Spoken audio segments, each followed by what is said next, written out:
NH44 పై ఉన్నాం. ఇది Nagpur highway అన్నమాట. కామారెడ్డికి కొద్ది దూరంలోనే మనం ఉన్నాం. కామారెడ్డిలో బుధవారం కురిసిన భారీ వర్షానికి అయితే ఇక్కడ రోడ్డు తెగిపోయినట్లయితే చెప్తున్నారు. ఈ నేపథ్యంలో ఒకవైపు మాత్రమే వెహికల్స్ వెళ్ళడానికి అయితే అవకాశం ఉంది.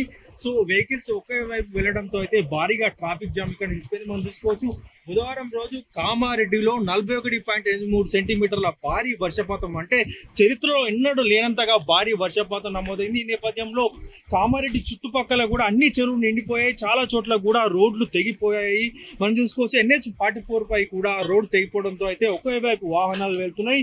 ఈ నేపథ్యంలో ఇక్కడ భారీగా అయితే ట్రాఫిక్ జామ్ ఉంది. మనం చూసుకోవచ్చు NH44 అనేది ఎప్పుడు ట్రాఫిక్ గా ఉంటుంది, ఎందుకంటే ఇది నాగపూర్ హైవే. ఎప్పుడు వెహికల్స్ వస్తూనే ఉంటాయి, ఎక్కువ వాణిజ్య వెహికల్స్ వస్తుంటాయి. మనం చూసుకోవచ్చు దాదాపు కిలోమీటర్ మేర అయితే ఇక్కడ వాహనాలు నిలిచిపోయాయి. కిలోమీటర్ మేర వాహనాలు నిలిచిపోయాయి. సో ఈ నేపథ్యంలో ఇక్కడ వాహనదారులు కూడా అసంతృప్తి వ్యక్తం చేస్తున్నారు. మేము ఎంతో దూరం నుంచి కూడా ప్రయాణం చేస్తున్నాం, సో అయినప్పటికీ కూడా మాకు ఇట్లా రోడ్లపై గంటల నిరీక్షించడం ఏంటని చెప్పేసి కూడా వారు అంటున్నారు. అయితే ఇటు ప్రభుత్వ అధికారులు కూడా రోడ్ను పునఃప్రారంభించడానికి కూడా ఏర్పాటు చేస్తున్నారు. అక్కడ మట్టిని వేయడం కావచ్చు, కంకర వేయడం కావచ్చు, తిరిగి రోడ్డు వేసేందుకైతే వారు ప్రయత్నాలు చేస్తున్నారు. ఏదేమైనప్పటికీ కూడా ఈ NH44 లో కామారెడ్డి వెళ్ళాలనుకునే వారు అయితే నిజామాబాద్ కావచ్చు, కామారెడ్డి కావచ్చు, కాస్త టైం తీసుకుని వెళ్ళండి. మీకు అత్యవసరం ఉంటే తప్ప ఈ రూట్ లో రావద్దని చెప్పేసి కూడా అధికారులు చెప్తున్నారు.